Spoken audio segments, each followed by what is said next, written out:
Good evening, everyone, and welcome to the CECC 2024 Midwest Regional Grand Finals in Valorant. My name is Sam Tonks. Joining me, the phenomenal Orbital. Orbital, I'm excited for tonight, right? We have a big matchup in the Valorant collegiate space. Maryville University versus Ball State Red. Two titans in the Midwest ready to square off against each other. I'm terrified. Both squads have been running it up in the history of their teams. And I mean, they have some new blood coming in here. New blood, old blood, and all the same.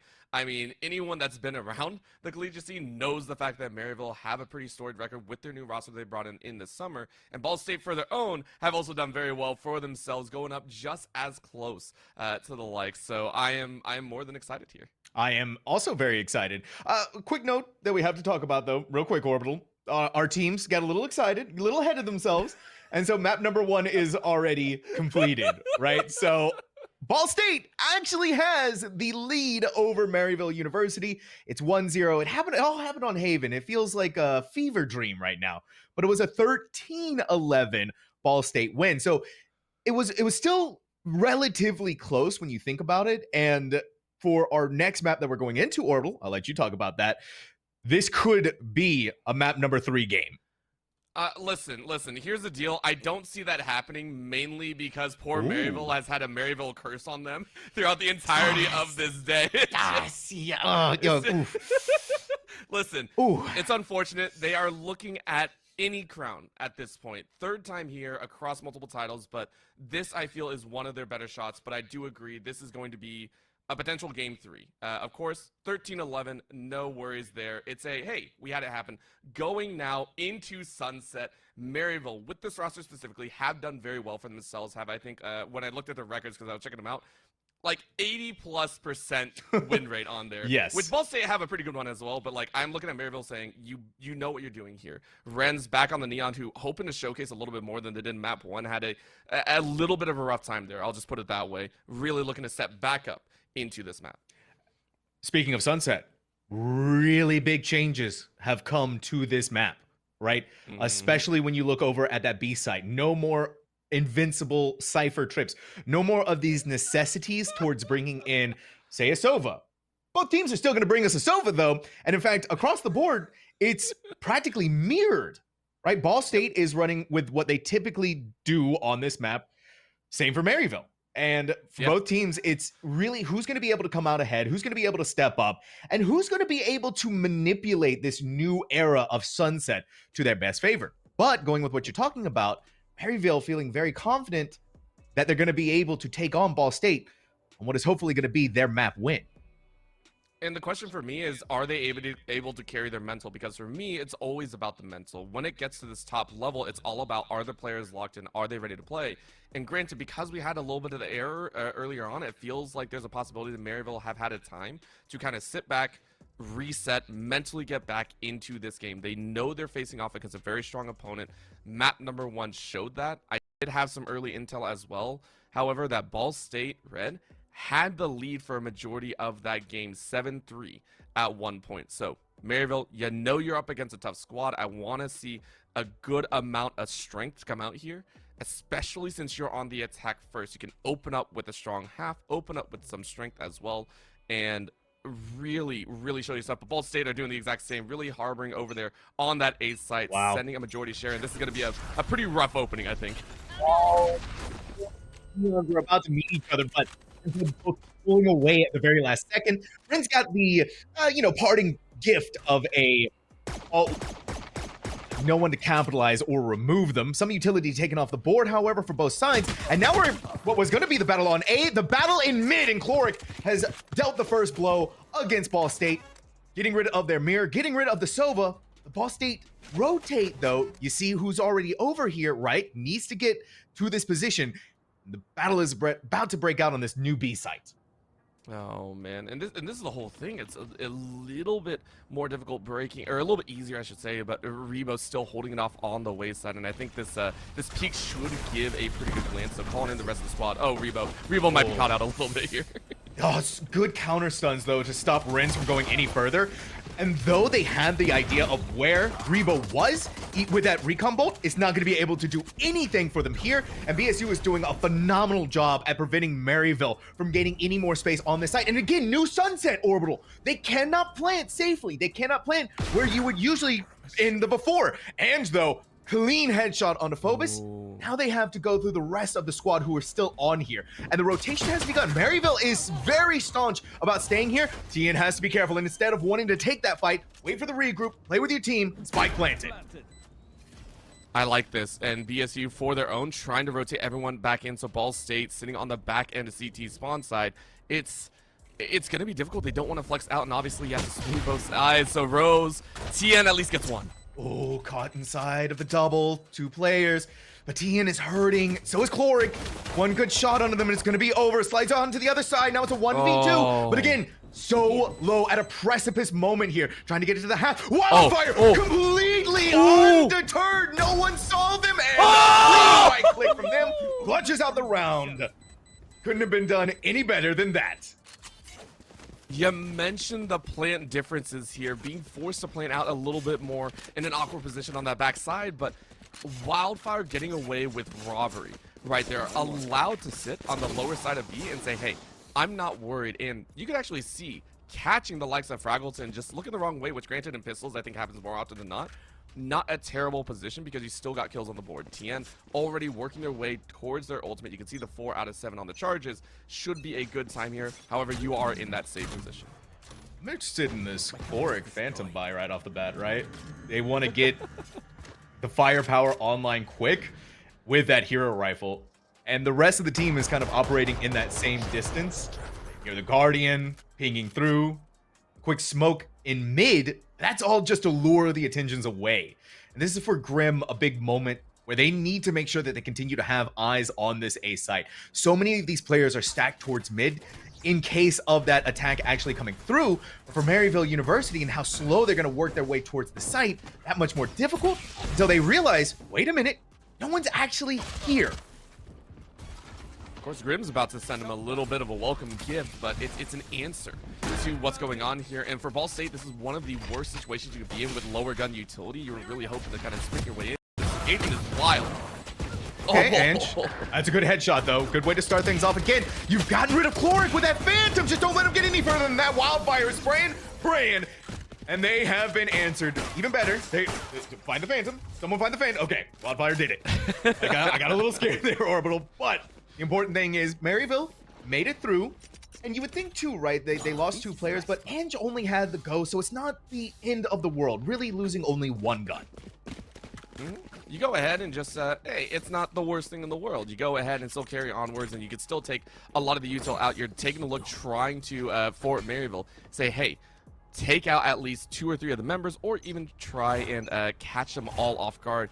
If you get this rush down, maybe it will work. You're still aiming towards that A site.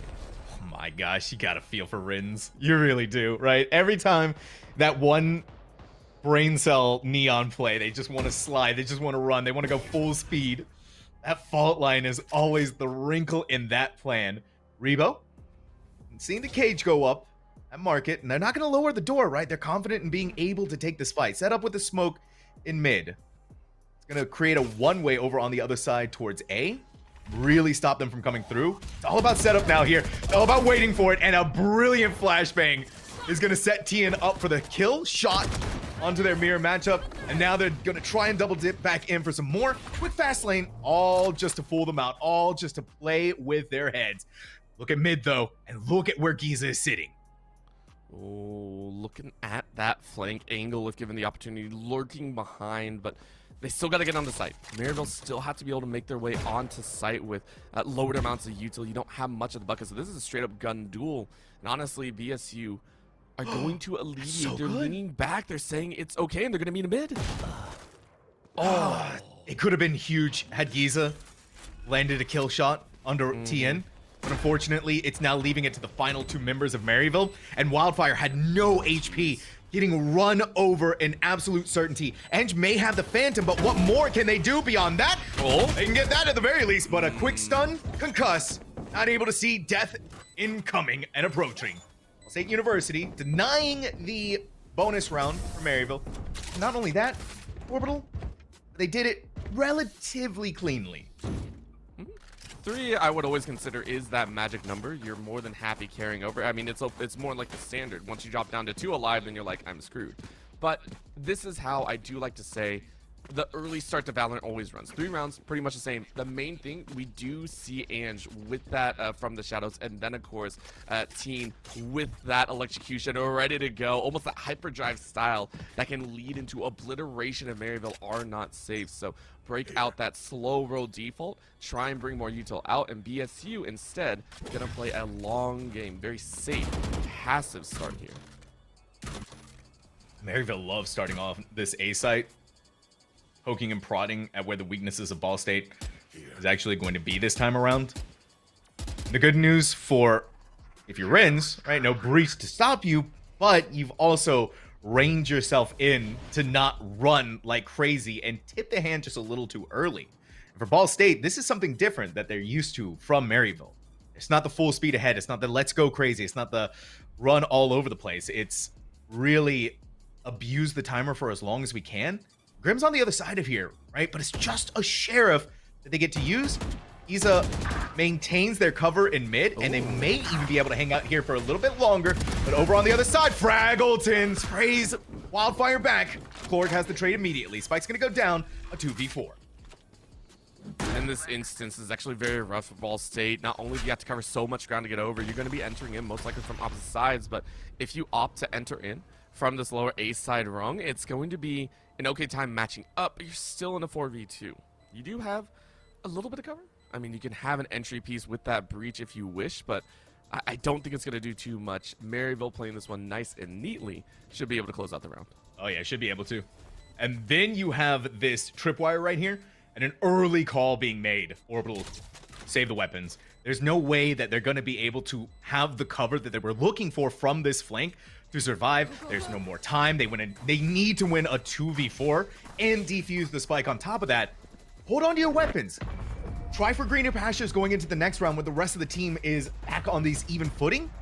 And, you know, for TN and Phobos, you don't have to buy shields. You can help you out the rest of your team, and you can try to keep the economy in check.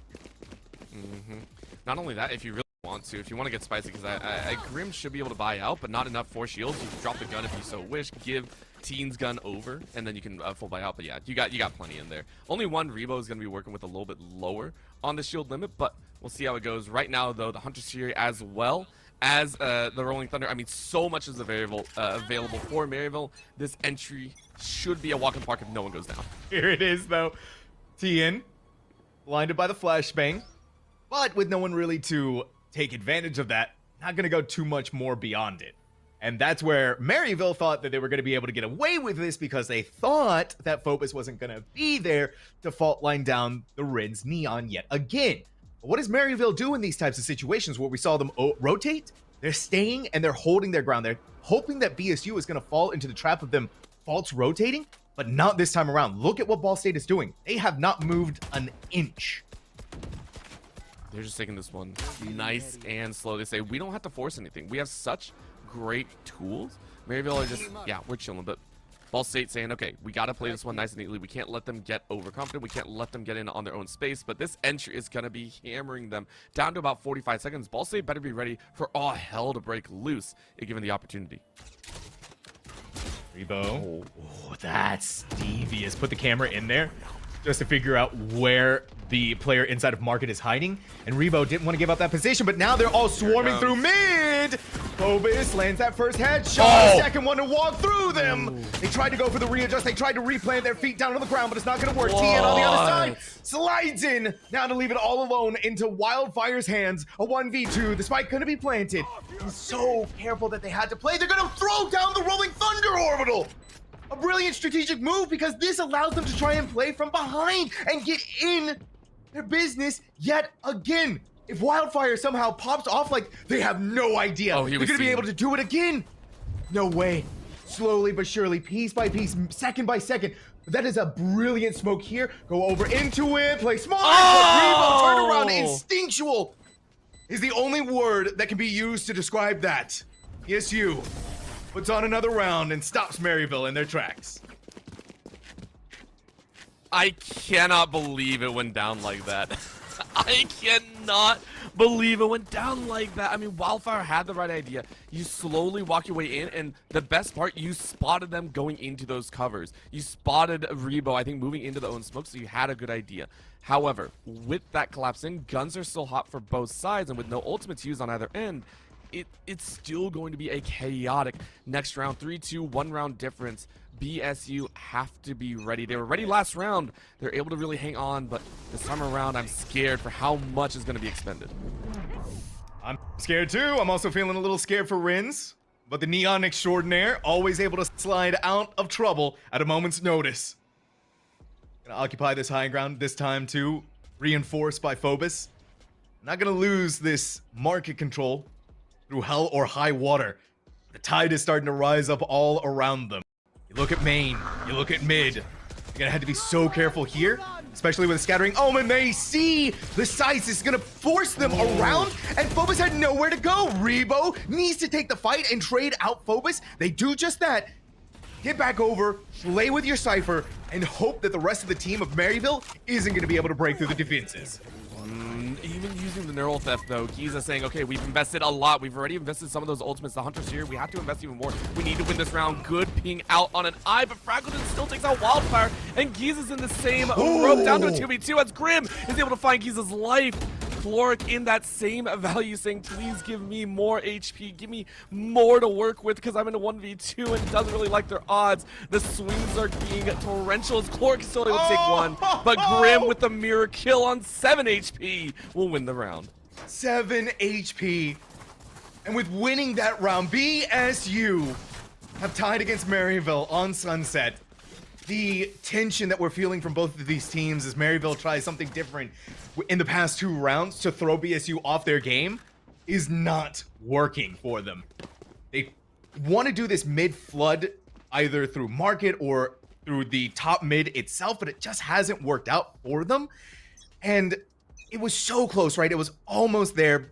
But the way that this team is able to regroup and collapse on their targets is a thing of beauty. And Fraggleton almost gave us something beautiful there. Renz is gonna hunt them down, slow down by the fault line. This Neon hungering for blood with a stinger. They are so Oh my god! out of bullets orbital. They get the spike planted at the very least, but now traded in kind by a rolling thunder.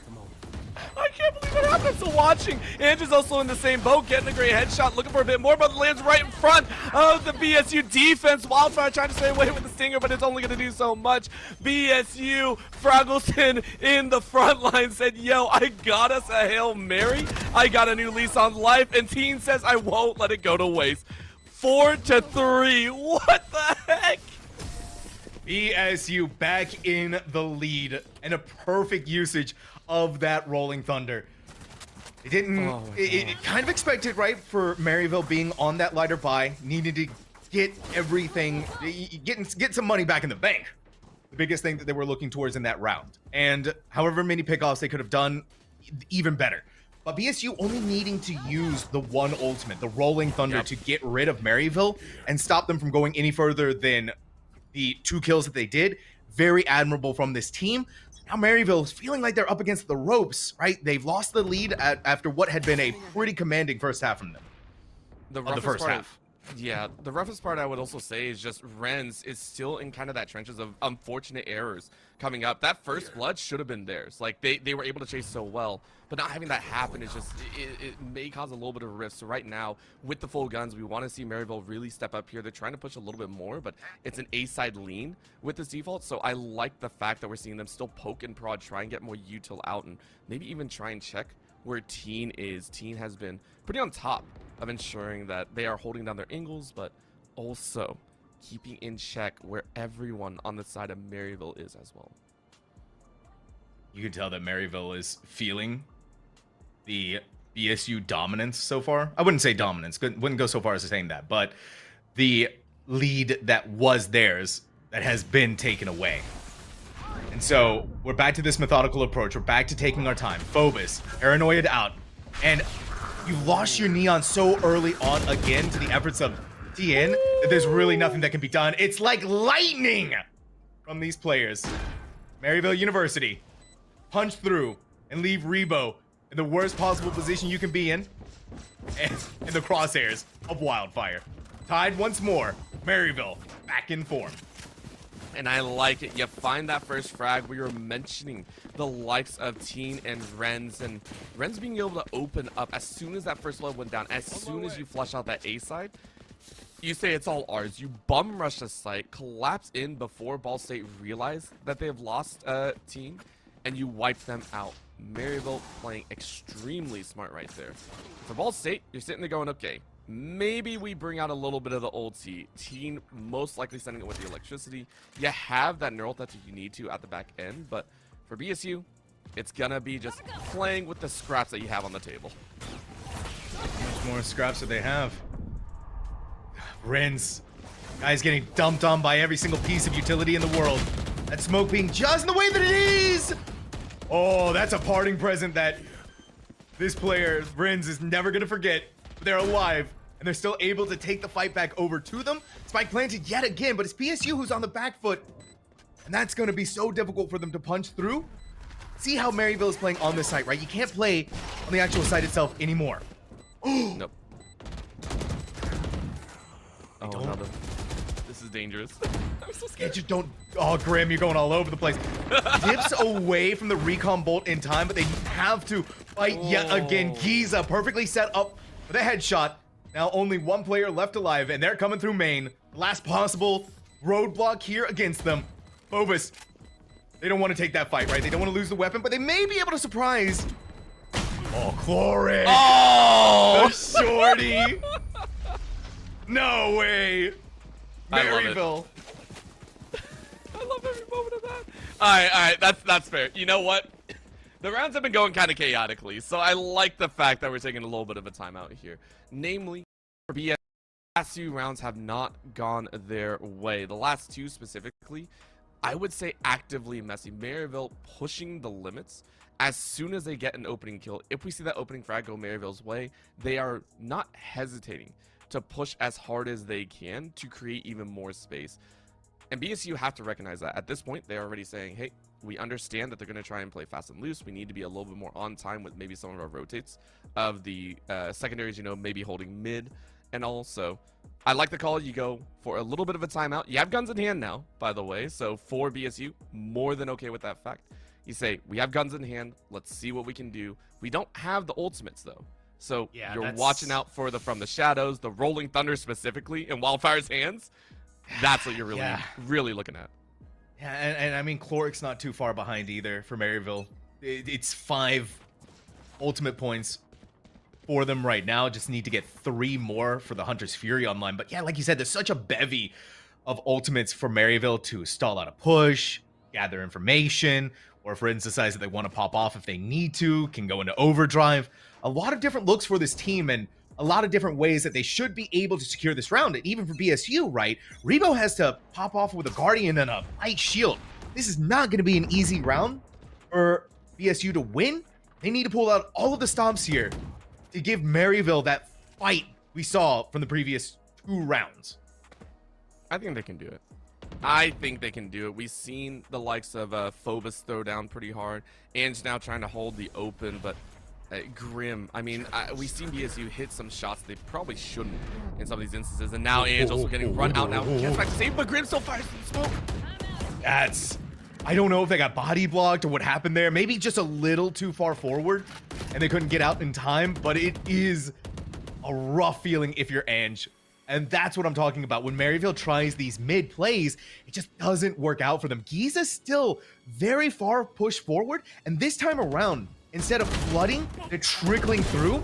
But even the trickle is going to be put to ice by Grim. A 3K now from this Sova alone, and Maryville in shambles. I mean, there's no way that you can get through this, I don't think. All 5 BSU, they haven't even thrown down the neural theft for funsies, but Revo on high. Wildfire's able to fire 1 back, though. This is, I mean, you find some more free picks, and maybe you can get on the site.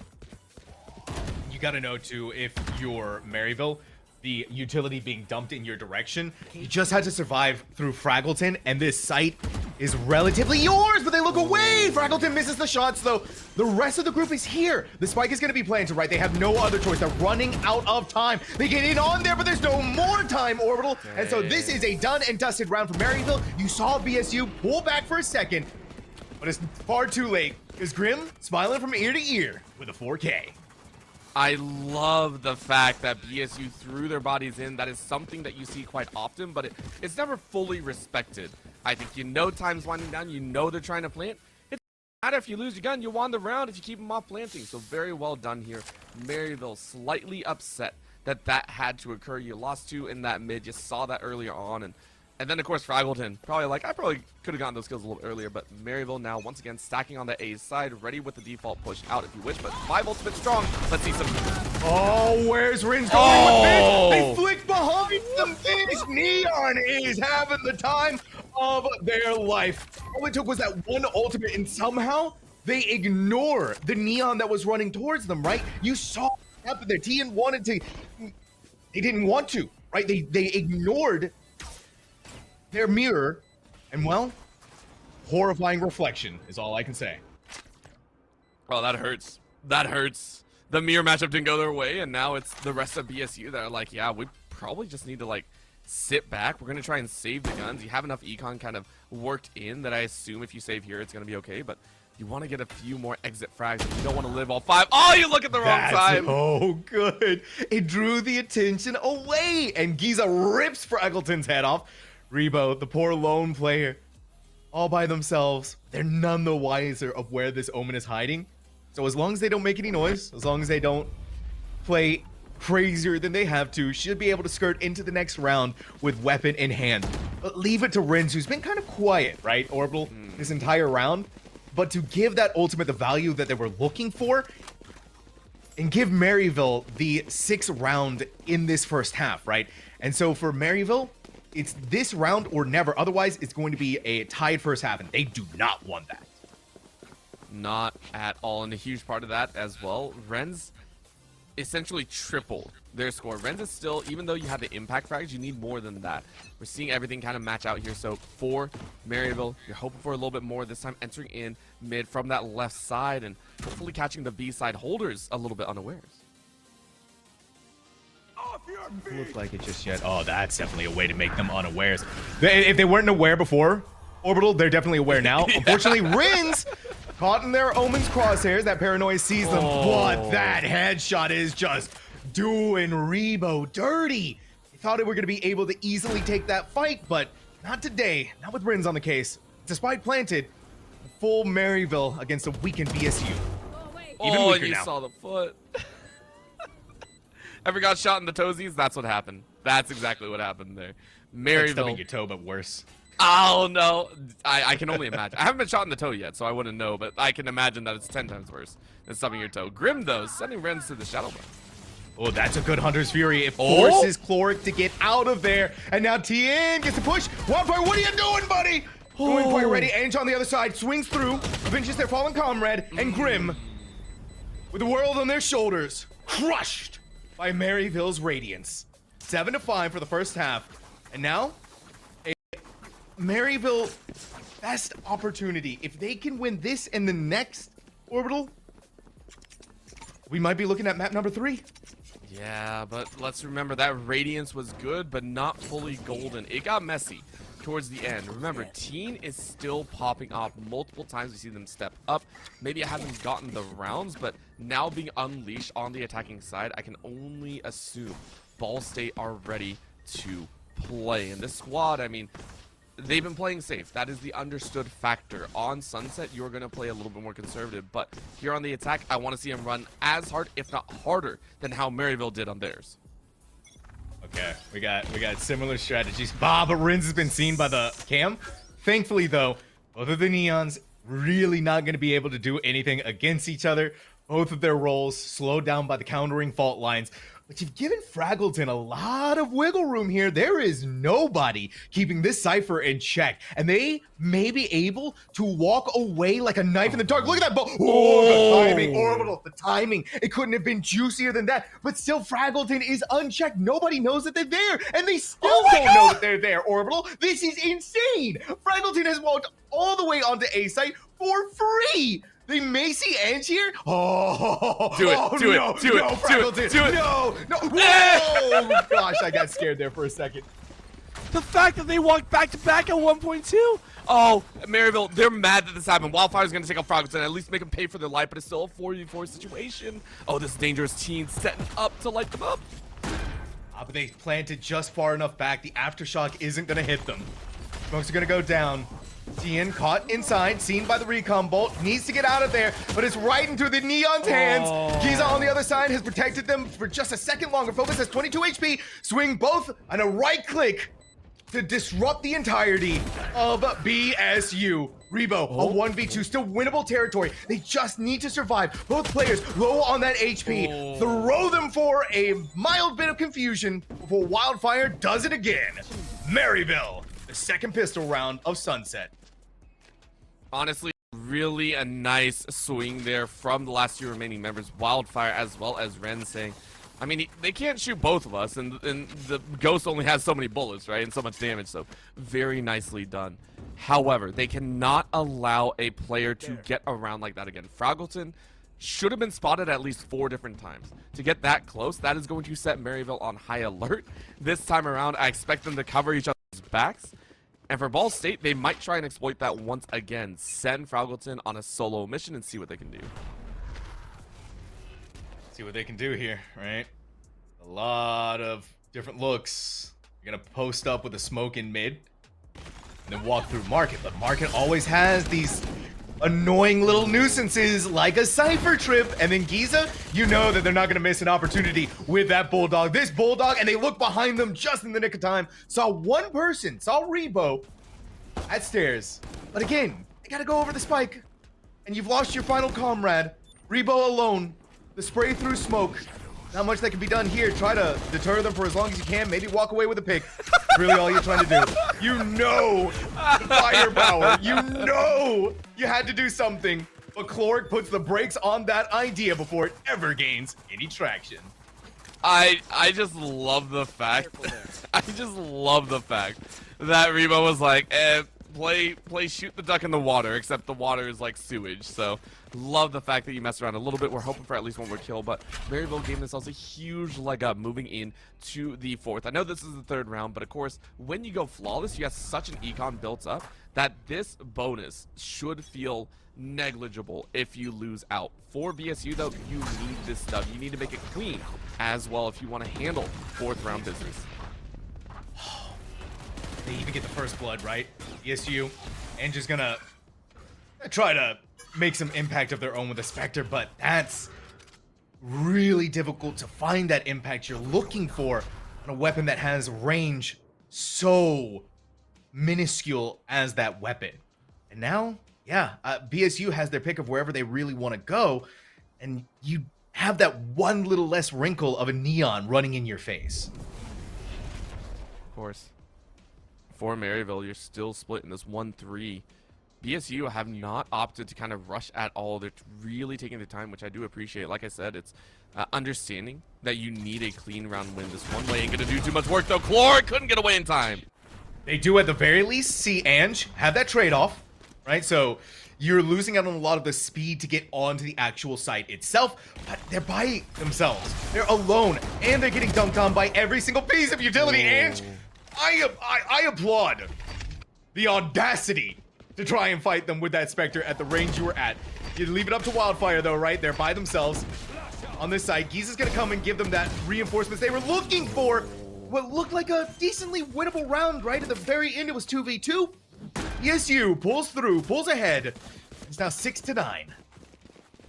All right, we get into the meat and thick of things here, Sam. We gotta say, this is where Valorant starts.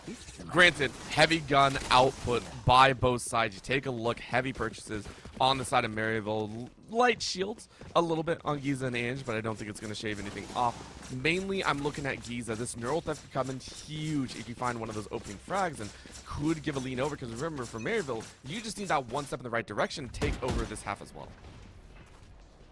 Okay, get rid of that early camera. Rins. You see that they're so locked in, waiting for Fraggleton, and that is massive, right? The flank protection for BSU has just fallen, and now no more Cypher, no more trips for that post plan either. So for this team, plans need to be made on the fly, how they want to approach and break through the rest of this map, because they've kind of been corralled in mid, where Maryville has a beautiful spread throughout this entirety of Sunset. Oh, man. Team waiting for some backup here, and then 4v5, it's not the worst thing in the world, and we know how fast BSU is able to break into a site, break through a lot of these openings. The team is usually leading up the front side, so let's see if they can do so. They might go a full loop-de-loop back, but opting to actually walk their way instead. They got no response from Maryville, so instead they're going to go the proper way through the channels from mid into B. Yeah, but look at that trip. Any noise happening here, the alarm bells are going to start ringing, and even more so now that you hear Tien moving. Rebo winning that fight against Chloric is going to be massive for this team, and now Maryville is struggling to get back over into it. He's a brilliant tracking. On the flip side, the neural thefting, but that is going to... What? That is a brilliant flashbang. That flashbang through Boba gave Giza enough time to confirm the kill. They may have been traded out, but guess what's happening? An aftershock is going to go in. Grim could not get out in time, and Wildfire is the master of breach. Put respect on their name. The fact that we have seen multiple times where a defender gets away with a robbery, Maryville breathing a sigh of relief. That could have gone down to a 1v1. Wildfire, of course, stamping the seal there, but the fact that you were able to keep 3 alive, moving into double digits is huge.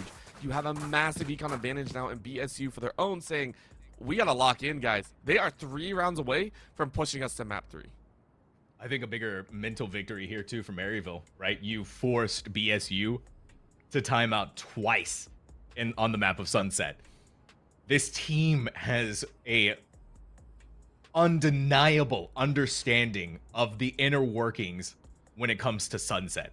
Over and over, we see how they're able to fill in the gaps when they need to, right? You would have thought Chloric getting taken out, and then Giza surrounded on both sides. They were in between a rock and a hard place, Orbital.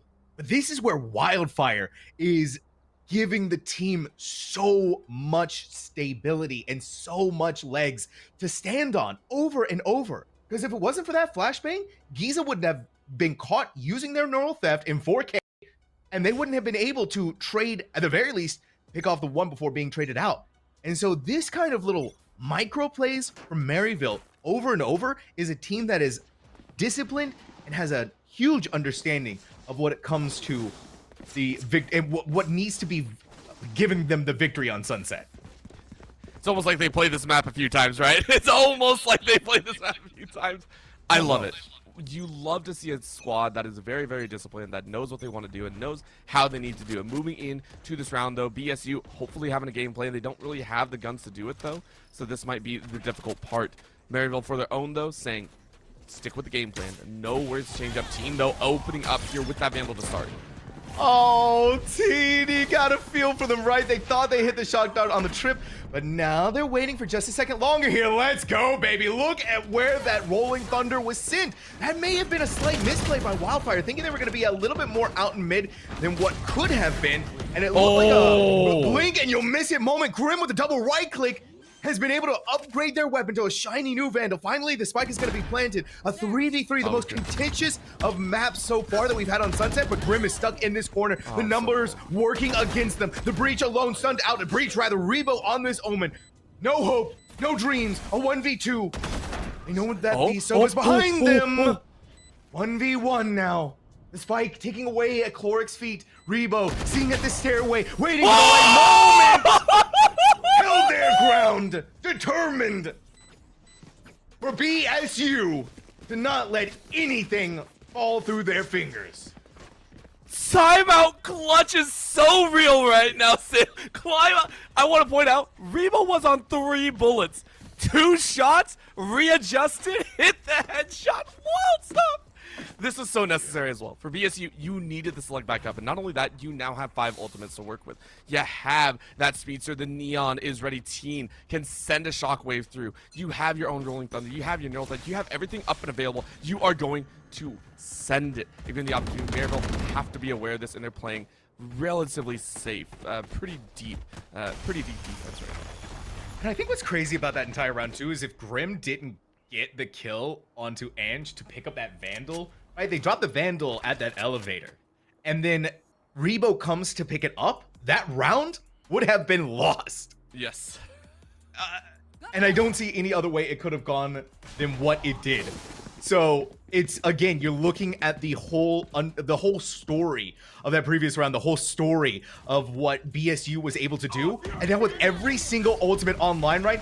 They hear anything, they start going crazy. They Rolling Thunder their way in, but Tien has been pushed back. They see the bullets flying against their head. The Ren's an insane play for them to do that. And they're buffeted by the Wildfire Aftershock. It slows them down. It keeps Rin safe at that generator position, and then they're going to throw in the Hunter's Fury. No one is called, but BSU expended the Rolling Thunder to get them in there, and they didn't even make that happen. But Rebo stuck in the corner, is able to TP towards safety, but now we're seeing so many different plays happening right now. I mean, this play was huge, though. You knew BSU had to make a rotation. They had to do it quickly, but Ange is still holding up in the corner and said that play cannot happen when I am here. Friends with the Stinger stings away on one more life, and Frackleton is all alone. There ain't no way you're getting this plant. There ain't no way you're doing anything. BSU, you called it earlier that Rolling Thunder wasn't able to make Teen get in, and their entire game plan for this round fell apart. Maryville, with 4 alive, take all 5 and push to 11. It wasn't even, it was just pure delay tactics, Orbital. It wasn't getting any trades. It wasn't getting first bloods or eliminations. Ball State realized that Maryville players were coming in quick. They were flooding back towards the site, and so thought they could have greener pastures on B. And that's why you saw Rebo, right, step into the shadows. They used their ultimate, but they were already met there by Ball State, and even getting that first blood did not do enough to secure them that round. Let's see if maybe BSU overdrive. Nope. Nope. Clark said nope. Unlimited power. That's for me. That was nasty. Giza's also lighting up that kill feed. I mean, Wildfire's just chilling here, ready to burn whatever needed. And I mean, those slow walks. Wait. Yeah. Wait. Renz and Wildfire go ahead and take 2 more. But Rebo's still here, ducked inside of this smoke. Cloric just needs a quick flick, but it's not gonna happen. Not today. Rebo, an opportunity to upgrade their weapon. Again, a 2v1, but Rebo has gotten these before. They've done it before, but so much more against them this time around, and a much smarter Maryville. Look at this. These 2 final remaining players are joined at the hip, and there's no wait a minute.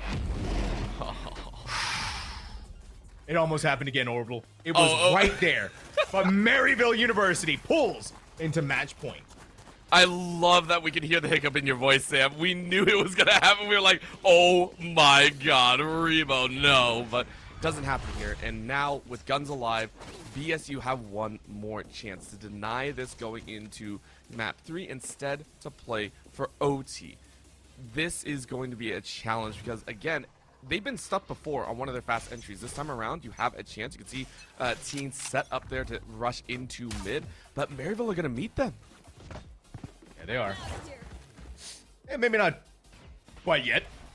Meet them a little bit later. You see, though, that Maryville, even though they have the advantage, right? They're not going too crazy. It was through the smoke, too. Yeah. Orbital, it was through the smoke. Ange had no idea. There was no indication. There was no utility. It was a literal shot in the dark. Actually, never mind. It was a one-way. So, yeah, that gives them everything that they could ever want and more. And just gonna paranoia out, dump some utility, see if maybe anyone is gonna be foolish enough to try that tactic again. Not quite this time, but for Maryville, on your match point, to be in the lead with numbers is everything you could want and then some. Side angle again, as this is a very, very deep clear, by the way. Take a look at where BSU are sending, clearing out CT spawn, saying, hey, now we go ahead and push into this B side, which does have 3 defenders. By the way, Maryville have put a majority stake in there. But with 40 seconds left, they have to make a move. If Maryville don't want to be rushing or getting rushed, I mean, BSU need to play this one nice and slow and really walk their way forward. They're looking a little lost. 2 players in mid, 2 players in Boba. TN's gonna try and get ahead of that relay bolt, and was doing a really good job at dodging the bullets, but there's only so much you could do. It's Grim with the trade off. The 3v4. Oh, not the best. wow. Oh, and you made it look so easy. Maryville University making Sunset look so easy. 13-7, and Orbital, a map number 3 for the Midwest Regional Finals. Oh, hey, there's a little thing, not only a Maryville curse, but there's another guy that we like to call out that has a curse on just about all these series. But honestly, I mean, this was Maryville came to play. Yeah, Maryville came to play here today. And I think to force BSU to basically sit there and go, yeah, we got a timeout and everything like that, Maryville showed that they were no slouches. And moving into Abyssal, I'm very, very scared. Ren's still looking a little bit rough, but the rest of the team really stepping up. Wildfire specifically having one hell of a show here today. But everyone on that side, I mean, we're looking at Ange, we're looking at Giza. Both these players also, like, literally everyone coming together with a very stalwart tactic.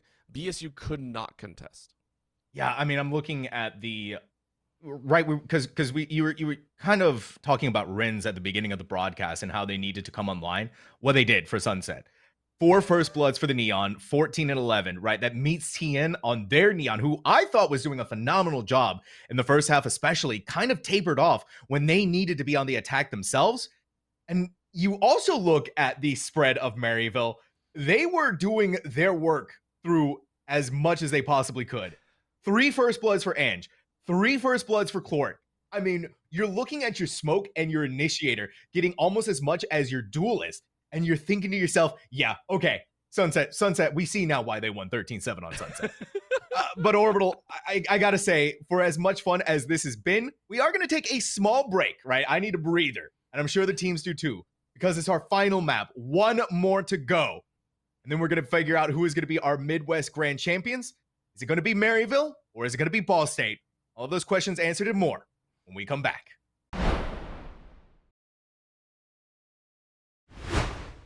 One more map, the final frontier for both of these teams. Maryville University versus Ball State. They have done everything that they possibly can for the Midwest Valorant Grand Finals. And Orbital, I could not be more excited to see the epic conclusion to this matchup. I mean, the regional finals always bring with it a sense of pride for anyone here, because when you move on a little bit further, you are the ones representing your region as well. And for both these squads that do have a storied history, it's just like, hey, you gotta show up at the end of the day. You want to. And for Maryville, I mean, we're seeing them really push forward, making what feels like map 1 be an anomaly. BSU now are the ones that are like, hey, we actually did win map 1. We promise. We really, really did. I'm excited to see how Abyss does go and to see what these players bring to the table here. Yeah, and speaking of, you mentioned it, right? The map that we're going to is the brand new map of Abyss. And it's an interesting case study between these two teams because they tend to go onto this map a lot. And what makes it even more interesting than that is talking about the agents that they use. And the big topic of discussion that we need to have here, Orbital, that we're 100% going to be seeing Yoru. And I think we're going to be seeing it from both Maryville and Ball State. This agent has so much utility and so much capabilities on this map. And when you think about Abyss, it's a big map. It's a 2-site map, though. But not only is it big, it's long. And that lends itself so well to Yoru players. And then it comes down to the battle of the duelists yet again. Is it going to be TN who can lift the Yoru mantle that they had on Haven and push it up against Rins? Or is Rins going to be able to surprise us like they did on Sunset? I think Renz is slowly coming back into their element. I'm actually going to lean into that a little bit more because Maryville, I mean, map 2 looked great, but you mentioned the fact that Renz really stepped up, had a positive KD. I think it was 14 and 11 at the end of it. You know, maybe not the best start again, but still, on this map, it does provide, I think, a little bit more also individual plays. If you do want to wander off and try and get, you know, those 1 or 2s. I do like the fact that you pointed out that the Yoru's in there. I believe last time that I did see Maryville play, they ran the Viper, Sova, Cypher, Yoru, and Omen. So a lot of cover to work with, a lot of control, a lot of just like, we are in your face, and you are not going to see us be in your face. Yeah, they Maryville has also been a little crazy. They also ran an ISO one time, but they did not win that map of Abyss. That's So why I didn't bring that one up, by the way. That's why I didn't bring that one up. I don't think we're gonna see ISO. They left it off in favor. They left sight that ISO. So you again, big map, Abyss, a lot of room to cover, a lot of ground to cover, a lot of potential ways that you can be outflanked and outmaneuvered. And if you don't have someone to stop the players from getting onto site, well, that makes your life that much more difficult on the great map of Abyss. And so, yeah, I doubt that we're going to see it. But I think the interesting thing to note is, though, that Maryville runs that Omen Viper. They run the double controller on this map. And on the flip side for Ball State, I think we're 100% going to be seeing the return of Astra, right? It was on Haven. Yes. And I think they also run Omen. They're going to run Omen. Yeah. Yeah, they Ball State have run Clove a few times, but here on Abyss, the Astra is the one that actually catches me a little bit more off guard. Astra, of course, for those that maybe haven't seen this agent played in ages, you should know that this character is the OG of planting stars and throwing down with the best of them. But is Fraggleton actually going to lock that in? Oh, yeah. No, Ball State is 100% going to be running right. that. I forgot about that. The deadlock coming in. But the Rebo in Map 2 also had some very nice moments. So on this Astra, really trying to set the team up for success with those stars, ensure that you get the wells down. Ball State should be ready on the defensive end to have a bit of fun. Now, I know you may be raising some question marks at that Fraggleton deadlock, but this deadlock in their hands has been nothing short of spectacular, right? A wall to slow them down. And the sonic sensors do such a phenomenal job at keeping, especially players who flood onto site, in check. It is unreal what can be done. And that's not even to talk about the post plan. What also is something noteworthy here on the side of Maryville, eschewing the double controller setup that they've been running time and time again on Abyss, going for the double initiator, right? Cloric on the KO, Wildfire, as always, occupying the Sova spot when they need to. Yeah, I can appreciate this one. You want to, I wonder if that's because they feel they have been having issues getting into sites a little bit and saying, hey, on Abyss, we do also want to run a little bit harder. I will also say I love KO. I think KO has some of the best. Yes. It goes back into, if anyone that doesn't know, I'm a big CS fan. I love playing just like straight up gun duel. I hate all the abilities. Listen, if I want abilities, I'll go play League. If I'm going to play a shooter, I'm going to play CS. Bring out this KO, bring it back down to a gun duel, and actually really appreciate it. It gives also a lot of information. If you're able to suppress anyone, boom, you're good to go. So I like flexing their original style out into this. You will not be able to highlight the macro with your utility.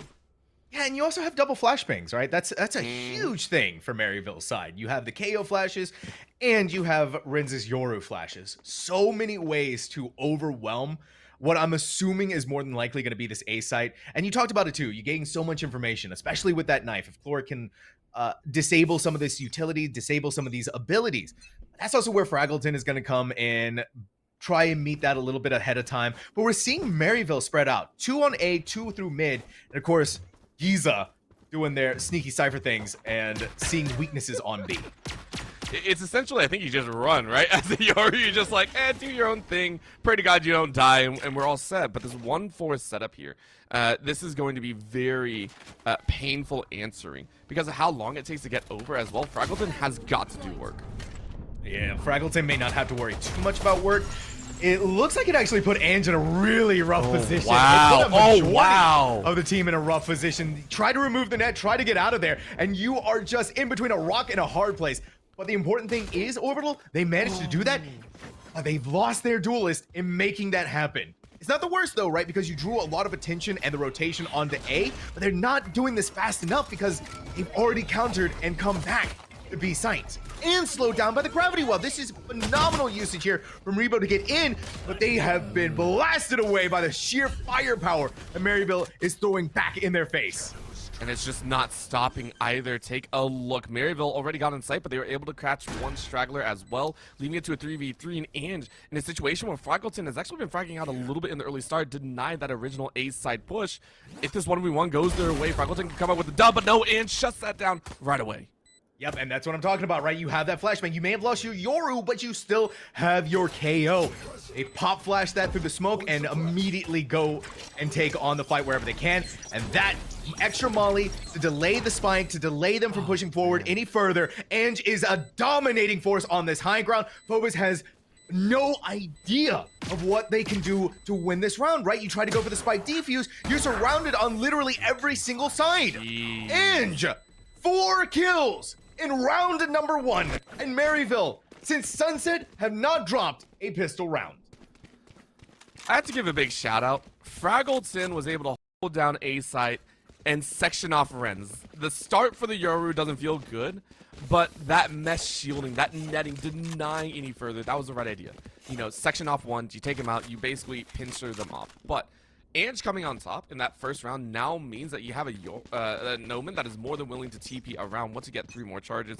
This is a great start for Maryville, already showing that they're more than willing to rotate quickly and efficiently, and they have the players to boot as— oh, Rebo! No way. Rebo! Oh yeah, that's going on the fridge. Someone print that out and slap it on there. Haunt your memories. Was that a hop? I see that over on the far the Yeah. far B side. That was a hop. That was an attempt. Oh. Yeah, they missed it. They hey, you know what? It's kind of the G2 strat where you're not giving up any ult orbs. Okay, listen. We can't. I was about to say that too. I was about to say that, but only one jump. So I was like, is it really? Is it really? Listen, they're trying to convince the rest of the team to do the G2 strat. True. Meanwhile, Giza is mowing them all down. They fed into the Giza machine one by one. Yep. You left poor Fraggleton all by themselves. A sheriff to their name. And wondering, hey Rebo, what happened there, buddy? I wanna see. Yep. Oh no, Rebo's going back. I was about to say if Rebo just sprints to A and it's like screw that, I'm not going to B anymore, I would have laughed my butt off. However, the round goes their way. Again, massive stack up on the ultimate economy charges. You can see Giza already sitting 5 out of 6. Feels great. BSU for their own though, saying okay, now we sit down and play. We have 4 Vandals. We have a little bit of an outlaw to play with as well. This is our chance to rip back. Maryville though, stacking a little bit over there on the A main side, saying we're gonna try and push this deadlock once again. This time around though, right? No one caught off guard by that wall. You're not corralled or gated in and having to shoot it down to gain any leg hold or any hope of staying alive, especially in a bonus where BSU is operating with full rifles. Now, though, it's just all over the site, and it was so close, right? You've been doing so well on this map so far, and you felt so emboldened to fight against Fraggleton. Not meant to be, though, and neither is the fight for Giza. Maryville failing on all fronts, rough times all around. But Prince has a pretty good position for themselves. Yeah, it was close. They had a good position, but not the right aim, and I think those are 2 very separate tactics that we got to figure out there. Grim came around the corner, tucked their head, and said, duck this. Very nicely done though, because it puts Maryville into a 2-5 position, and at this point I honestly think you're just gonna try and save as Fraggleton goes on hunting spree. Or not. Okay. Oh, feels a little bit bad there, as Wildfire is just like, I don't know what I'm doing here. But Fraggleton for their own. Checking to see if Chloric is peeking around. Should see the head as they pop out here. Clone decides to pop out. Everyone is blinded out. Teen looks one way. Fraggleton looks the other. And it is going to be BSU with a flawless round 3. Yeah, I mean, kind of expected that BSU was going to win, but not flawlessly. Maryville, they're trying to take this fight, this war on all fronts on Abyss. And it almost happened. It almost works. And then it doesn't. Right, and especially when you look at Renz and how much space they gain under the cover of night, to not get anything from that just goes to show you the uber awareness that BSU is giving us.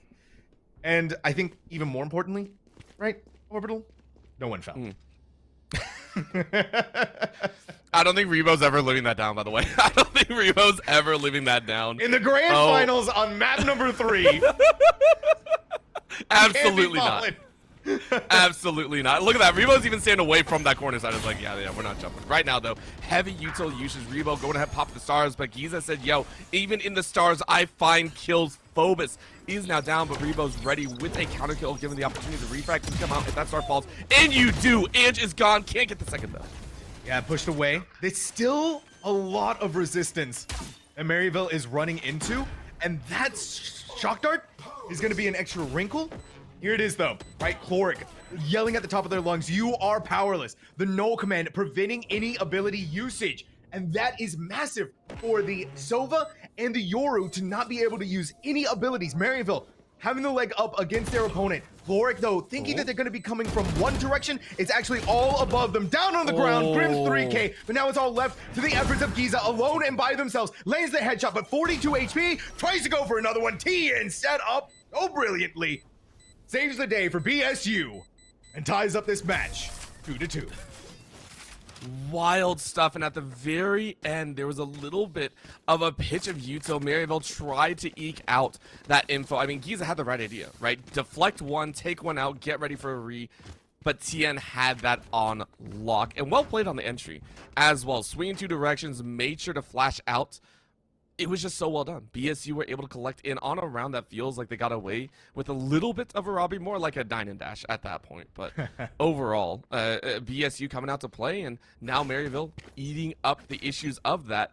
Very low econ purchases with all light shields. And it's a massive victory, right? You got rid of the null command from the KO. Yep.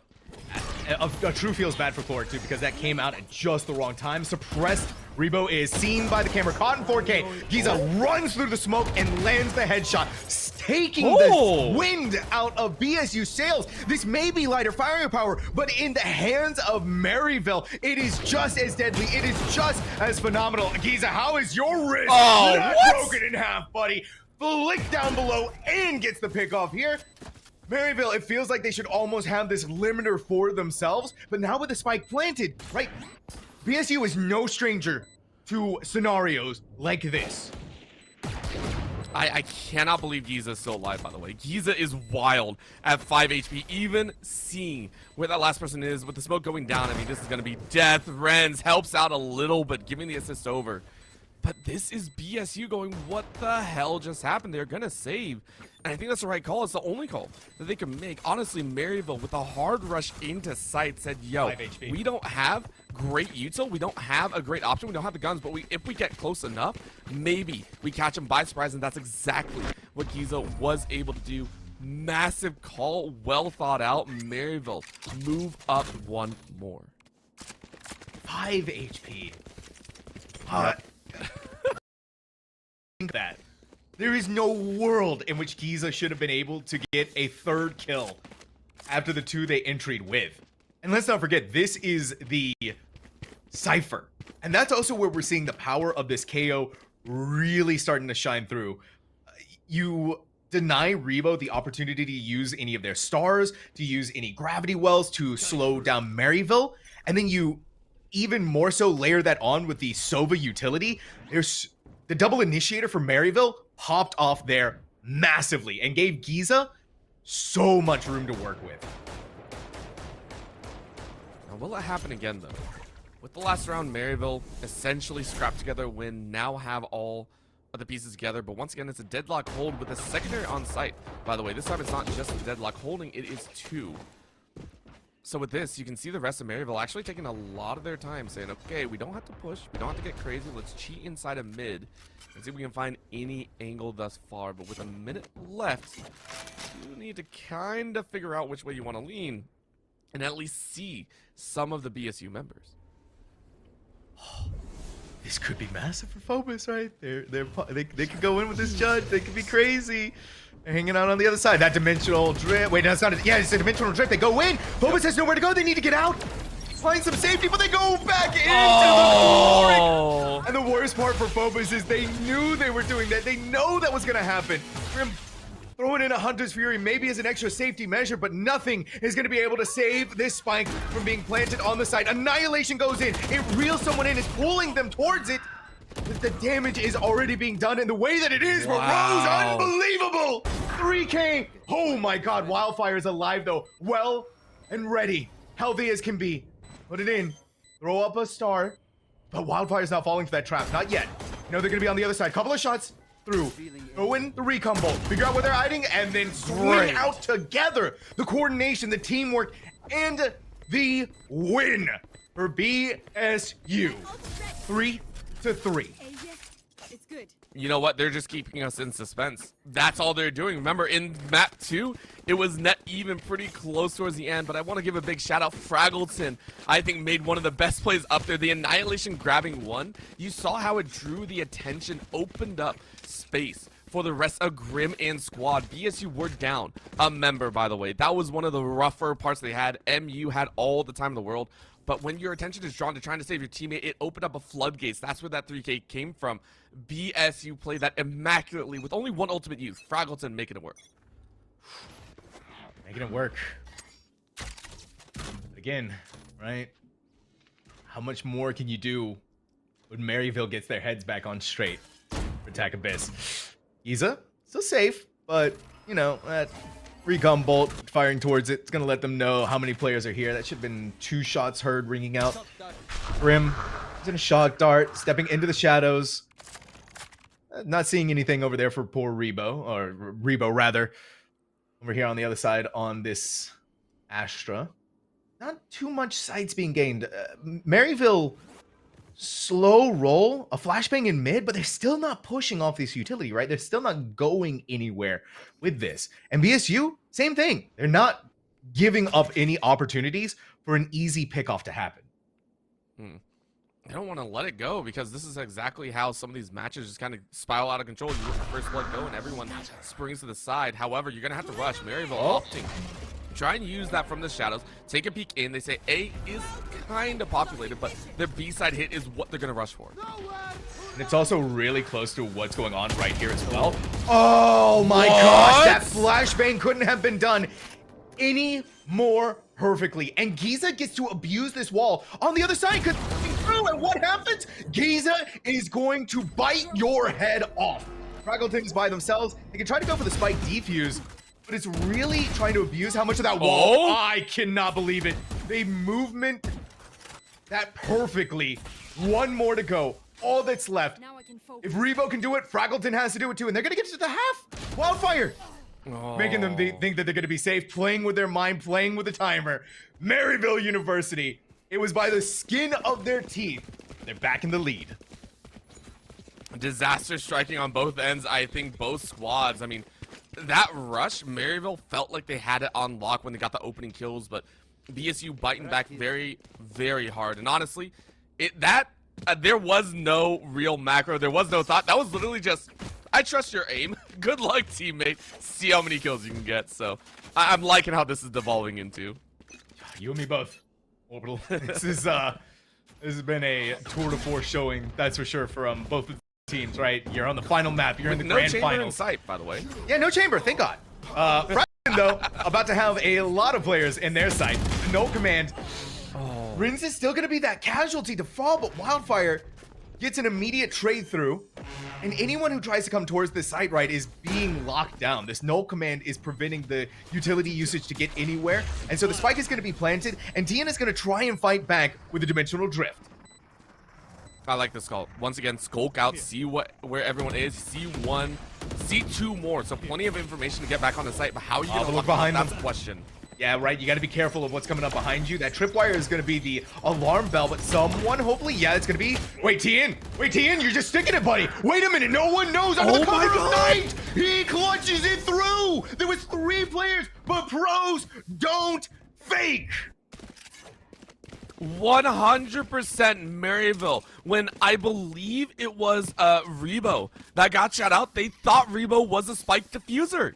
They 100% thought that, and Maryville got baited. BSU said, no, we have one on site. So well done. 100%. Like you said, Sam, pros don't fake. You go for that defuse, and you get away with robbery. BSU literally clawing their way forward. They tied up. Okay. All right. You know Maryville is unhappy with how that round went for them. Only a little bit. What makes it even worse too, right, Orbital? They needed that round to be won to keep their economy going. Now we're in even more dire straits. Rins loses the duel against Fraggleton. They're gonna put up the wall at the very least. He's is gaining some ground in mid, but not gonna be enough.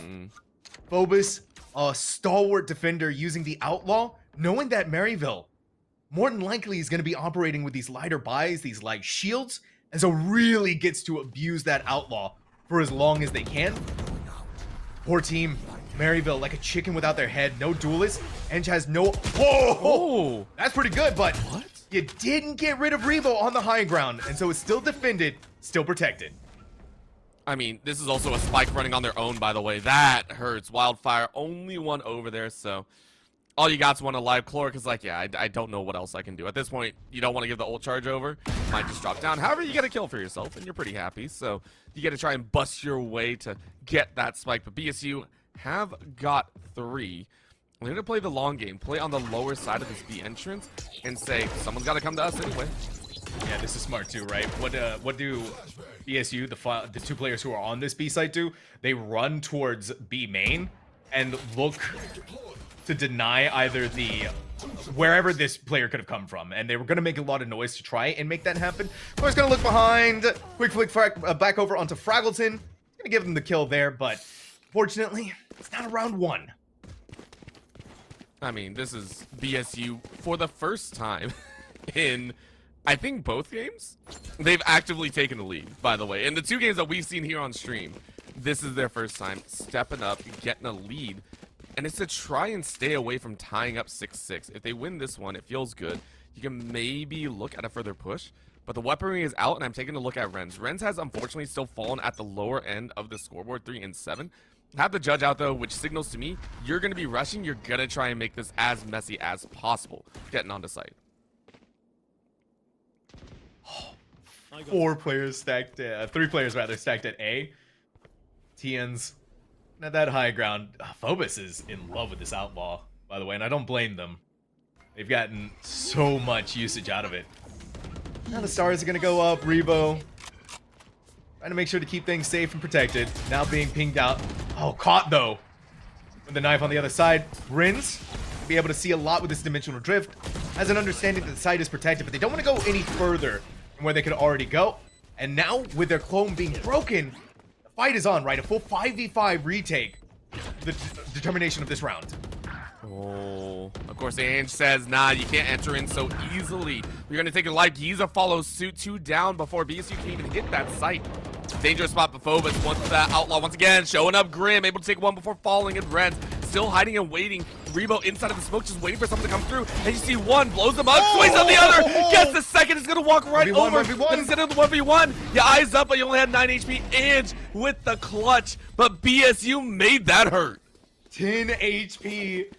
These rounds are sometimes being determined, Orbital, by the thinnest of margins. You couldn't get any closer, even if you tried. And ultimates are coming back online for BSU especially. These are going to be the determining factors that help this team win. But if Maryville can give Chloric the 2 ult orbs they need to get their lockdown back online, really good opportunities for them to win as well. So we might be seeing a battle of the ultimates here in the 11th round.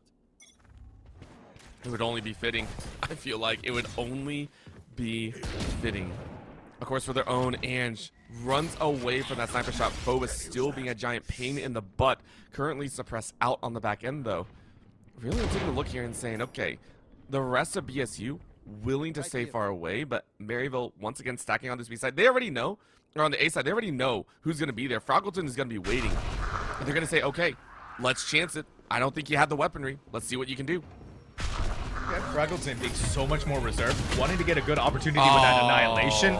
The second they peek their head out, they may have used it, and they may be reeling somebody in, but guess what? They get to be shot out, they get to be broken out, and they get to live to fight another day. Spike planted for BSU. These are not comfortable times. I mean, they don't have the guns either. That's the second sheriff we're seeing hung on to, and it's Phobos. Once again, with the outlaw, it's all low. It's low econ equipment that you're hoping to make a miracle with. It's not impossible there, as it's a snap. But Giza We'll say now you don't get that chance. 10 HP and a dream. And the dream is more than a lie, turning into reality. 3K and then some. Caloric finishes off as Maryville take the lead back with a flawless attacking win. All right, so I said in the previous round, Orbital, right, that some of these rounds are being won by the thinnest of margins. And then now we go to the complete opposite end, where that round was won decisively by Maryville, right? You're 6-5, you got through it flawlessly, and that's even more precious to you as a team because this gives you more momentum going into the final half. You did kind of expend a lot to make that round happen ultimate-wise, and so now you really have to rely on Wildfire's Hunter Fury to give you anything going into this. Meanwhile, for BSU, right, put up a wall. The early callouts need to be made, but for Maryville, hopefully they're looking towards their sights on the 7-5. They are saying we want to get this lead. Flashbang goes out, covers this backside. You wander on in, no one else defending BSU, giving a lot of space here. And honestly, for MU saying, okay, we want to have this. Oh, this is so smart. Go in the smart. second half. Yeah, we want to say this is ours, but Phobos still wins on the top ground. While Fire, though, Hunter for your kill onto Tien. And Renz rips away Fraggleton. What makes that even crazier is that, right, Wildfire trades out the Hunter's Fury in exchange for a Hunter's Fury. Renz, bit off a little bit more than they could chew, right? And Rebo is on the other side of this tripwire, but they can't really go any further than that. The good news is they're gaining a lot of information from the footsteps, so they know that someone is back here towards heaven, but the time is starting to run low. If you're BSU, you've got to take your fight. You've got to make something happen here, but things are unraveling piece by piece, and now finally Rebo makes their presence known, right? They shoot the tripwire, but they weren't ready for the Wildfire Special. Maryville University. It's a first half that's theirs. And the Orbital, a little bit of deja vu, right? Because it's 7-5. It ain't changing. However, this is way better. Maryville, they see the finish line. Last time they were here, they were able to push and only allow BSU to get 2 rounds. Maryville have tried 3 different times here today, this being the 3rd attempt to get a crown across different titles, and they are just, what, 6 rounds from glory here. So close, right? And especially against a team like Ball State that's beaten you time and time again. This new Maryville squad, so commanding, so dominant as a force to put their mark on collegiate now, and maybe even for Maryville, a win in one title for the Midwest. I feel so bad saying that too, but it's so real. You have to know the team is basically playing with the pride of 3 different squads on there. And Tien saying, I don't want to let that happen. Tries to send a little bit of a fake out with the flash, and is able to chase after Wildfire goes down. It is refragged though, so Giza gets revenge. The crazy part about this is Giza got slowed by the gravity well, slowed by the net, then got it was everything working against them, so there was no hope for that Cypher to get out. And finally they get dealt with. Ange and poor Chloric. A lot of work that they have to chew through. That's a decisive pick off on a Rebo. May just have opened at least a crack from them to walk through, but the door shutting back in their face. Fraggleton denying that opportunity. Ange on the high ground. Quick shot at that corner. Free-firing wherever they can. Unfortunately for them, didn't look in the one spot that Phobos was hiding. BSU stopping the pistol roll that Maryville had set up for themselves, and has just made Abyss that much more interesting, Orbital. It's getting there. It's getting there. I love that. I love that emo. Gotta run away. Hey, no, go back. I want to see the dancing cat. Dang it, Phobos won't show it. Listen. We gotta take a look. Oh, okay. Thank you to our observer, by the way. Shout out to all the obs. Oh, it's not the dancing cat. Yeah, we love the cats. But listen, there is so much on the line here, and BSU know it. They are going to look to hammer this A side once again with 4 members strong. Let's see if they can break through. Yeah, you can see that BSU, again, they know that they're at the advantage. They know they have the ways of being able to work this. And you got to give it to Maryville, right? They want to be aggressive. They want to get in their face. It just didn't work out quite as well for them as they were hoping. Wildfire dipping in this corner has a lot of sound cues that could be given to them. And unfortunately for Wildfire, looking at the wall, where Grim was looking at their head. But does Giza still walk away with something here? Yes, they do. They land the headshot. Clorik is just gonna run. No way, Clorik, that you do him dirty like that. You even get to pick up a new Bulldog in your hands. You gotta win the 1v3, buddy. And that's a mighty task to be asked of anyone, even with a fancy new weapon in their hands. To be fair, both these squads have people that can absolutely pull that off. Like, we have seen them pull off some crazy moments. This one, though, oh! Clorik was spotted and now getting sniped out. I was wondering if Clorik was the only one that saw it. However, you are blinded out. You are corralled. Oh, that's smart, too. It is a team ace for BSU as we are tied 7-7. Yeah, that was smart, though, right? He threw the Bulldog off and not giving BSU the opportunity to use that. But like you said, now we're tying 7-7. What was a ray of hope for Maryville to be able to close out Abyss in their favor, well, the sunlight is getting dimmer and dimmer, and it may seem like a BSU eclipse hovering over their heads. But now this bonus round is going to determine a lot. Grim is banking on a win here. They're gambling with this Odin. Hopefully it's going to pay off for them. Not gonna lie, I love it. Listen, you can bring the Sylvan Odin outside. I don't even know where I was going with that one. Listen, it's a Sylvan Odin, and you love to see it. Fraggleton's like, yeah, okay, we're done with this right now. Go ahead, line it up on the other side though, as MU go ahead and lean into that B side defense as well. Long side rotate, short side as well. And BSU are gonna bait out a little bit more information as well. Out of the cage, Giza knows what's happening all around them, and that's a really good camera placement. So smart, but did they realize that their Yoru is looking at them? Giza, how do you win those, buddy? How, in what world is that meant to be possible? Fraggleton dips forward just a little bit further, grabs the Odin, but a sight denial by one Cypher alone. I like the fact that BSU know exactly how that feels. They've been using that deadlock as an A-side stalwart, and now they almost get a taste of their own medicine, denied and now forced to rotate. When they're sitting 1-2 mid, they're going to lose another as Clorik takes out Phobos. And you've left behind only one player for A, so this is the silver lining for BSU, right? There's really no one here on A. MU is still expecting the attack happening on B, but it's not. Right? So the spike is going to be planted here, walls are going to come up, utility is going to be planted, and these are the two best agents for the post plant. Look at the sonic sensors. Orbital, look at the stars that are being used. This is going to be tough for Maryville, even with the number advantage. It's going to be nigh impossible to get in without triggering someone to spot them out. There goes a little bit of an orb as well, though. Rebo saying, okay, they're entering here, and it's going to be oh so dangerous. Who is going to be found out, though? MU flooding it with 3 and Brand snaps out Fraggleton. That's a great one. Jump down, though. Rebo only with a shoddy, though. Can do no more. You did the work. You tried, but Wildfire said, no, we're not playing that game today. That was funny, too, right? I got to give it to Rebo. They were doing everything they could to stay alive with the shorty. And I know that they were so desperate because of how low Vrins was. But the cards laid against them. The deck was stacked from the beginning. And Maryville University has pushed forward into the lead yet again. But as always, Orbital, with the way that this match has been going, that grasp, that lead is shaky at best. And what's even better for BSU, now that they get to have more of those weapons, you got to feel a little bit for Grim. The Odin didn't work out, but they still have enough money. They can still get a Vandal like shields. This is the real determining factor, in my opinion, on how the rest of this map is going to go. Just got to take a look and see if our predictions become that reality, that chunk of solid ground that BSU want to work with here. Remember, last time it was I believe, a 9-6 situation. This time around, though, it's much closer. BSU setting themselves up for what looks to be a mid-side push if they can. That Owl Drone going out, spotting out at least one, so you know where the KO is currently leaning. Not much more info, though, in Maryville for their own.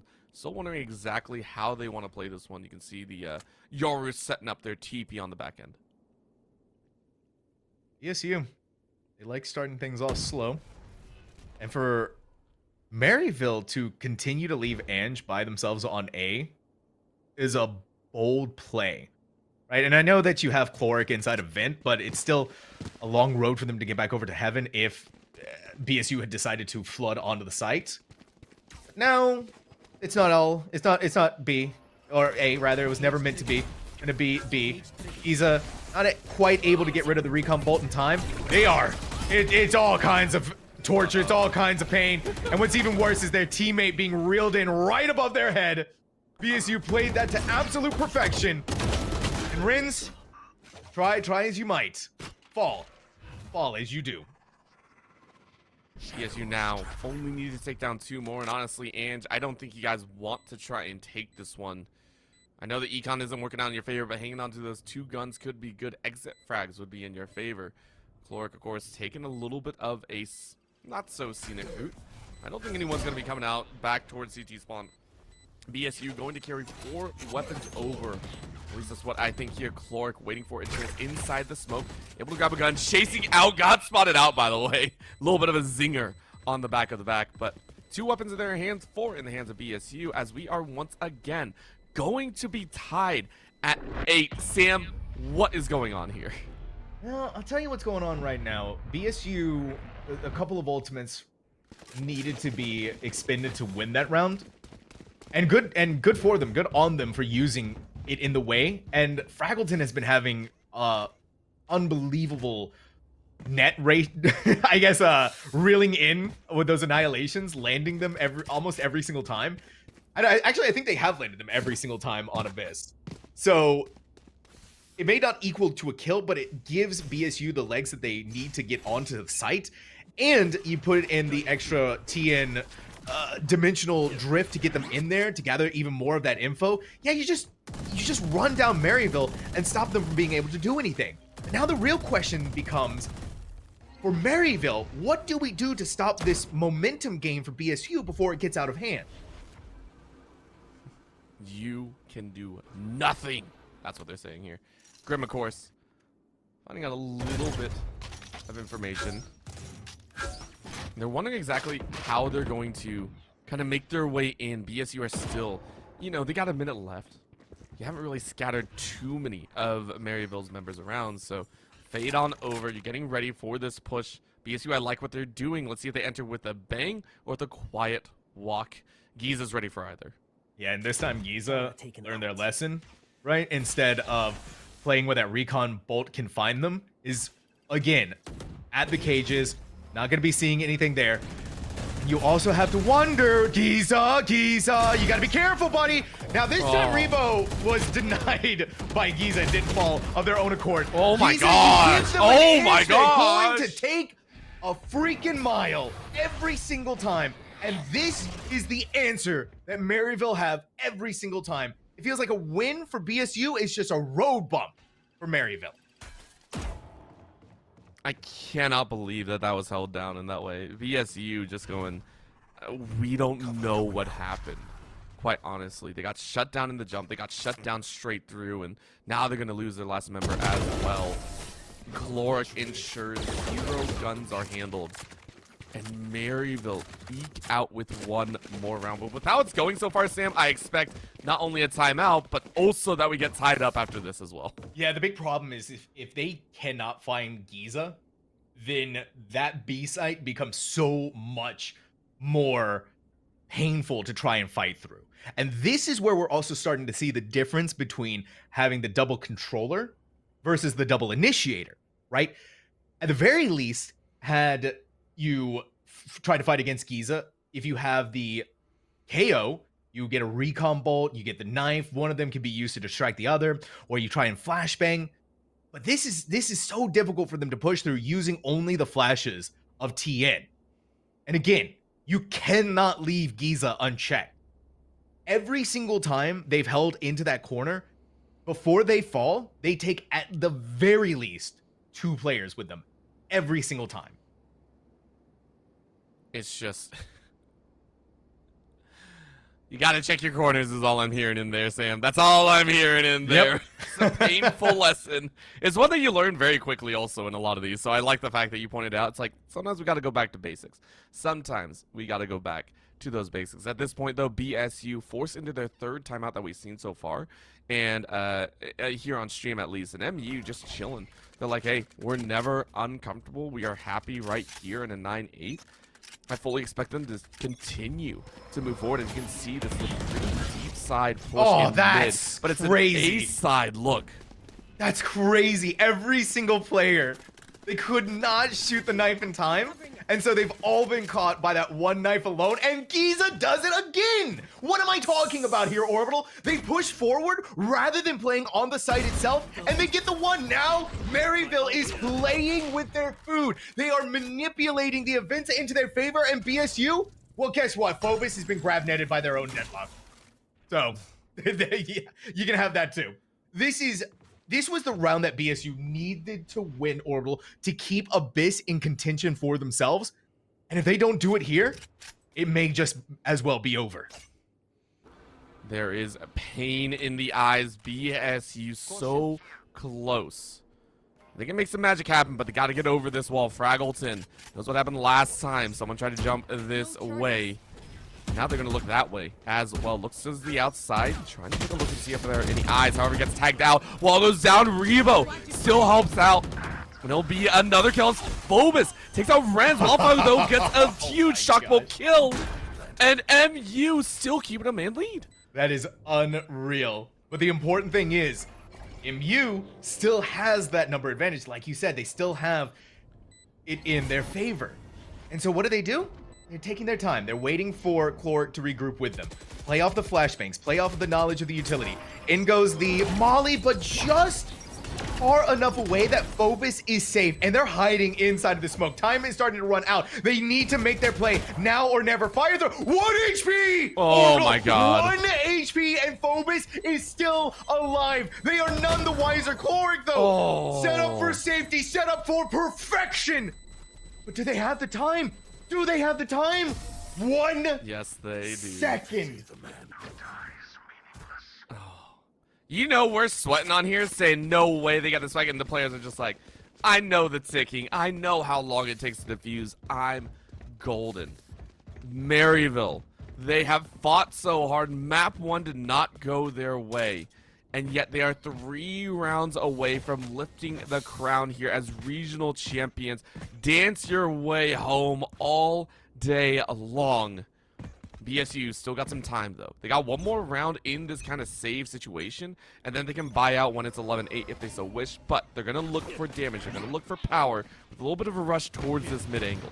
Think about that, too. If Cloric didn't get that pick off that onto Phobos, that would have been it. Even if they gotten all of the eliminations, that 1 second differential, that's the level of Valorant that no way. They just danced right by each other. Both players blinded, couldn't see a thing. They were right in front of each other. And you know somebody's got to be ruining that for the moment, but it's still Rins to win out in their mirror, grab the first blood, be the tip of the spear from Maryville to set themselves up towards the grand finals victory. All they need is a little snap more. Phobos realizes that they're in a little bit of a dangerous spot. A little bit of a snap. Fraggleton waiting on the edge, waiting for this line to go away. I think the gun's peeking out. I think Fraggleton is actually spotted, and they need a little bit of backup. So here comes the rest of the squad. High ground, though, covered out by the Omen, saying, no, you don't get to spot them out. Cloric just dumping Util in. Gonna jump down behind their back. Wildfire and light them up like a Christmas tree, and BSU are gone. Oh, Maryville University. 2 more rounds to go. And they finally get to put to pasture this pesky team that has been Ball State. And a timeout, the first of Abyss. And this is the one, right, Orbital? I've been talking about time and time again that rounds BSU needed to win to keep themselves alive. But now the economy is good, right? They're able to make the buys. This timeout is everything for this team. Their backs are against the wall. One more push and they will be falling off the cliff.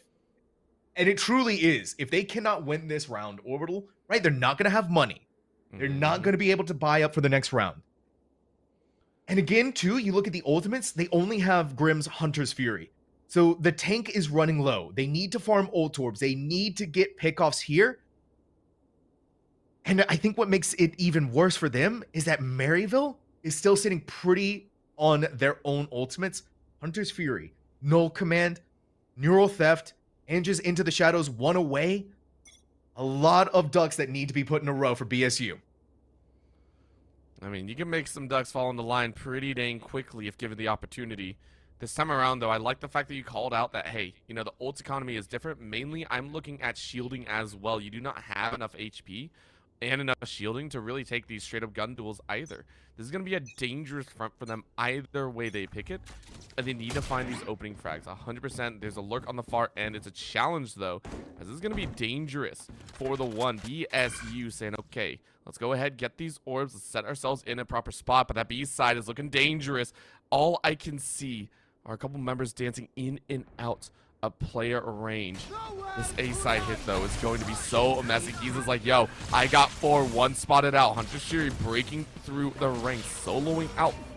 Wildfire does it again. Able to find Grims off rip. You have a Hunter's Fury. Well, guess what? So do I, and I'm gonna get rid of you. Giza, meanwhile, still gets to hide out in heaven for free. I don't know if anyone saw them though. I assume Phobos did. But at the end of the day, the important part is that Giza's still alive, and they know that someone is right below their feet. The spike has been planted, but it's still the numbers advantage for Maryville. However, BSU gives themselves the legs they need to get back onto the site. A null command is going to be used, denying the ability usage. Out goes the flashbang. Phobos has to look away to stay alive from that. Chloric with a wide swing. Chloric with the headshots, one after another. Rebo by themselves, and though as grand as you are, Maryville University stands tall on the shoulders of the fallen. One more to go. They are smiling. They are jumping in their seats. I am sure of it. Or they're wiping their brow. One or the other. I don't know. All I know is they see the finish line. What? 5 more steps. A step on Grim, a step on Rebo, a step on Fraggleton, a step on Phobos, and a step on TN. That is all they need to be able to claim the victory at the end here. It's a buyout and a half. BSU able to scrape together weaponry. But honestly, they're taking a chance. This is a little bit of a heavier B-side lean than we've seen BSU do so far. They're putting their eggs all in this basket.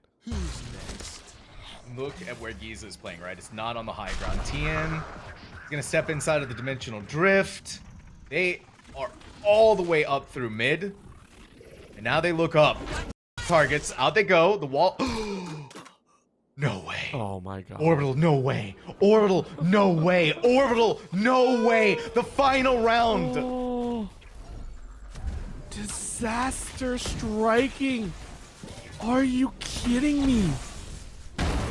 BSU have to be kicking themselves. Phobos, though, trying to make up for lost ground. And says, no, you don't get that freedom. There's a jump on high, but one looks low, one looks high. Giza says only 2 alive, and we are going to find them out. Grim gets the plant, but the locations are revealed.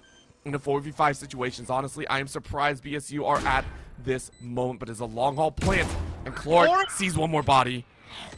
One more to go. One final player. And Giza has done it yet again. Maryville University, capitalizing off of massive gains, are your Valorant Midwest Regional Grand Champions. 13-8 on Abyss, 2-1 in the series. I can't believe that. I literally cannot believe we had 2 falls. Yeah. That hurts so much, honestly. Yeah. And it's such a, I have to say, it's such a sour note on an otherwise phenomenal series, in my opinion. This was heavily fought back and forth. You saw Maryville, like, they were not comfortable until the very end, in my opinion. And, you know, I can excuse the Rebo fall because, right, that happened on their save round, whatever. That TN fall, they gate crashed to their death. That means that they thought it went in one direction, but it actually went in another. They were also looking at the ground the entire time, so I don't know if that's some secret Yoru tech that I'm not smart enough to understand, or if maybe we had some mouse connectivity issues at the very end there. But what I will say, I'm looking at the stats right now, Orbital. The Sentinels for both of these teams popping off, but of course it's Giza who has to take that cape. They got 5 first bloods and 26 eliminations and 15 deaths. That to me is insane. But then you also look at Cloric, 15 assists. And that's the difference that you have with the double initiator. And that's something that really needs to be driven home. Yep, this is, they specifically changed up their tactics. We said it before, this is not a comp that they, I want to say standardly run, but these are the small adjustments that you can do as a squad when you know you're up against a tough opponent or against someone that maybe plays your same exact style. You shift it ever so slightly. Giza, Cloric step up. Renz, we salute you. You know, duelists like to stay on top. You were not at the top this time, but you did your job. Wildfire, though, some of the highest impact moments. Maybe only 14 kills. Maybe only 14 kills. But I swear the number of times we saw those multi-kills, I was like, yo, wild stuff there as well. Maryville looked like a monster squad. Maryville looks like a monster squad, but not only that, they've qualified themselves for CECC May Madness. And so a massive congratulations to this team. And you know, this is the new look that we're getting out of Maryville, right? Ones that have been playing in so many tier 3 tournaments. They've been through the fire and flames. They've been through so much, Orbital, to give themselves this moment of victory and to get the crown on their head. One of 3 that they could have had, and I will drive that home with all my being, because listen, when you are the team that raises a trophy for Maryville, a storied esports collegiate program, by the way, multiple accolades under their name, it feels good to place one more under your belt. Hard fought, by the way. Ball State, another squad that we can sit there and go, we hope they meet in the future. We hope to see them face off again. Maryville just looked that much better. That they did. And there's obviously going to be so many opportunities for that to happen.